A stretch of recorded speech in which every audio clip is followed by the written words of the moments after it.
नमस्कार, संतोष की रिपोर्ट में आप सबों का स्वागत है। और आज हम संतोष की रिपोर्ट में बात पुलिस डिपार्टमेंट में व्याप्त उस भ्रष्टाचार की करने जा रहे हैं जो भ्रष्टाचार अब लूट में बदल चुका है। जी हाँ, वो पुलिस वाले जिनको स्टार मिला है अपराधियों को पकड़ने के लिए, जिन्हें अशोक स्तंभ जिनके स्टार पर लगा हुआ है, उन्हें ये अधिकार दिया गया अपराध को रोकने के लिए, या फिर उनकी नौकरी ही इसी काम के लिए हुआ है कि अपराध को रोकना है, अमन चैन स्थापित करना है।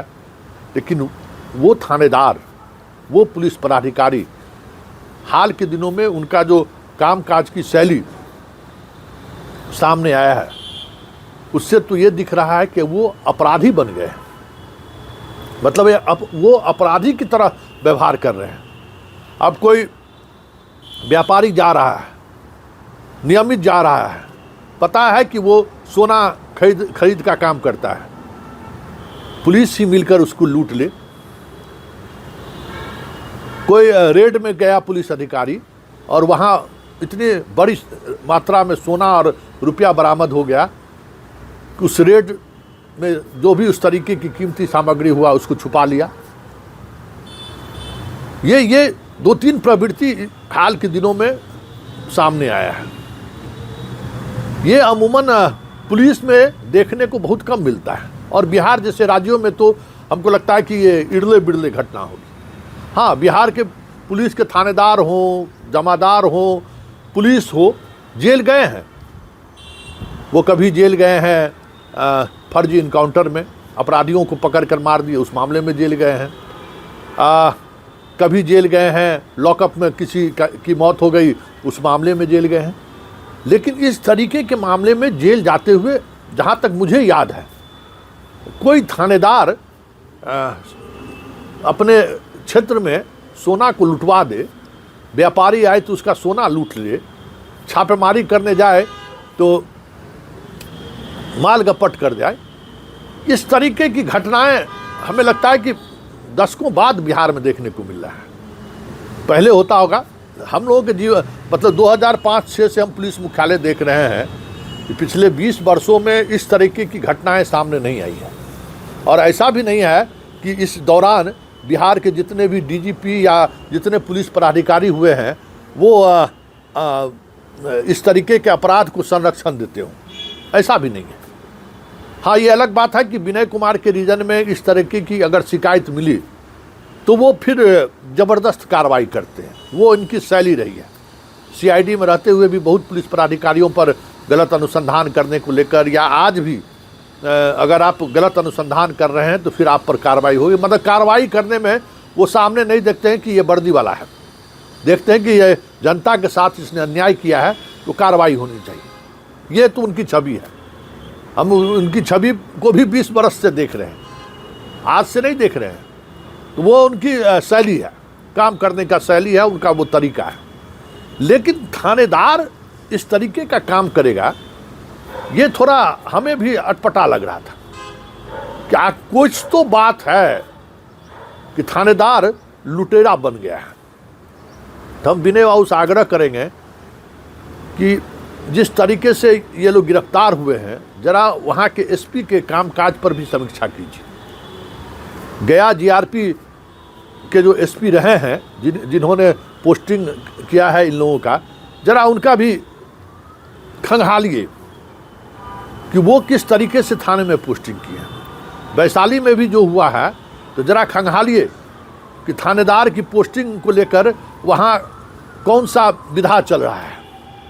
मुजफ्फरपुर हो चाहे जहीं कहीं भी हो, जिस तरह जो थानेदार अगर भू माफिया से मिलकर अगर जनता का चैन हराम कर रखा है, थानेदार शराब का अगर ट्रक अगर कटवा रहा है, तो उस जिले के एसपी के परफॉर्मेंस पर भी ध्यान देने की ज़रूरत है कि आखिर उस एसपी का कामकाज का तरीका क्या है। क्योंकि भ्रष्टाचार के खिलाफ अगर आपको कठोर कार्रवाई करनी है तो ऊपर से कार्रवाई करनी होगी। और ये भी हम दावे के साथ कह सकते हैं कि एसपी डीएम के स्तर पर बहुत कम, अगर ट्रांसफ़र पोस्टिंग में अगर कुछ चलता होगा तो उसकी संख्या नगण्य होगी, बहुत कम संख्या होगी। इसलिए अगर एसपी जिला में जाकर, डीएम जिला में जाकर अगर इस तरीके की इच्छा व्यक्त करते हैं तो आपको बड़े स्तर पर कार्रवाई करनी होगी। थानेदार का जेल भेजकर, थानेदार को सस्पेंड करके, थानेदार पर एफआईआर दर्ज करके इस प्रवृत्ति पर रोक नहीं लगाया सकता है जब तक उस एसपी के कार्यकलाप पर नज़र पुलिस मुख्यालय की नहीं रहेगी। आखिर उस इलाके के डीएसपी पर नज़र नहीं रहेगा तब तक ये चीज़ें बदलने वाली नहीं है। उसी तरीके देखिए आप, हमें सीओ को अगर जिला से लेके अगर हेडक्वार्टर तक अगर उनको अगर पद पर बने रहने के लिए अगर कुछ देने की ज़रूरत नहीं पड़े तो सीओ भी डकैती नहीं करेगा। हम तो देखते हैं कि विधानसभा की कमेटी जाती है, उस कमेटी को लेकर सीओ से क्या करवाया जाता है। हमको लगता है कि विनय बाबू इसको जरा तहकीकात कराइए, क्योंकि अब लड़ाई भ्रष्टाचार पर आपने निर्णायक लड़ाई शुरू कर दिया और थानेदार जेल जाएगा तो ऐसे एसपी पर भी कार्रवाई होनी चाहिए जो पैसा लेके थाना में पोस्टिंग करता है। और आपके पास हर विधा है, हर तरह की जानकारी पहुंचता है और बगल में कुंदन कृष्णन बैठते हैं।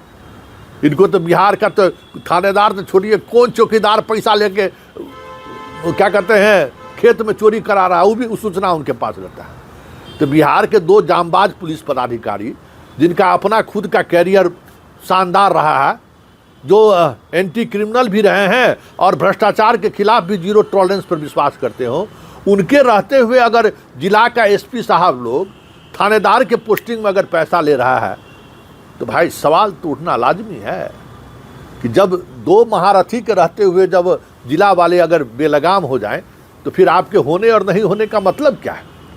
क्योंकि इस दोनों थानेदार के मामले में जो मुझे पता चला है, जो लोगों से हमने बात की है, थाना पुलिस, आप दोनों आदमी जानते ही हैं कि पुलिस डिपार्टमेंट में कहाँ कैसे कैसे अधिकारियों से मेरी बात होती है। थाना के मुंशी से लेके एसपी के रीडर तक हमारी बातचीत होती है, आपके दफ्तर में भी सभी लोगों से हमारी बात होती है। तो हमें ये पता चला है कि जिले स्तर पर जिस जिला में थानेदार के पोस्टिंग में पैसा का खेल चल रहा है ना, मंथली वसूली हो रहा है ना, उस जिले में अराजकता सबसे बड़ा अराजकता है वहाँ। और थानेदार को क्या है कि लूटो, जहाँ एसपी की पोस्टिंग में पैसा नहीं ले रहा है वहाँ थानेदार की वो स्थिति नहीं है। हम तो, मेरा जिला तो समस्तीपुर है ना, तब कुंदन कृष्णन सर भी और विनय सर भी दोनों आदमी जानते हैं कि किसी दौर में बिहार का धनबाद था वो। अब तो शराब आने के बाद, जमीन आने के बाद सब जिला हो गया है। लेकिन देखिए समस्तीपुर में एसपी अगर ईमानदार रहा है तो क्राइम कंट्रोल भी हुआ है और थाना नियंत्रण में रहता है। इसलिए अगर भ्रष्टाचार पर अंकुश लगाना है, अगर थानेदार को लुटेरा बनने से रोकना है तो एसपी के अंदर जो लूट की प्रवृत्ति बढ़ी है ना, उस पर रोक लगाना जरूरी है। इसी तरीके से सीओ अगर लूट रहा है तो सीओ को जिला मुख्यालय से लेकर राज्य मुख्यालय तक कहाँ किसको क्या देना पड़ रहा है, इसका भी मूल्यांकन होना जरूरी है। तभी भ्रष्टाचार पर कार्रवाई हो सकती है और तभी भ्रष्टाचार रुकेगा तो नहीं, भ्रष्टाचार कम जरूर हो सकता है।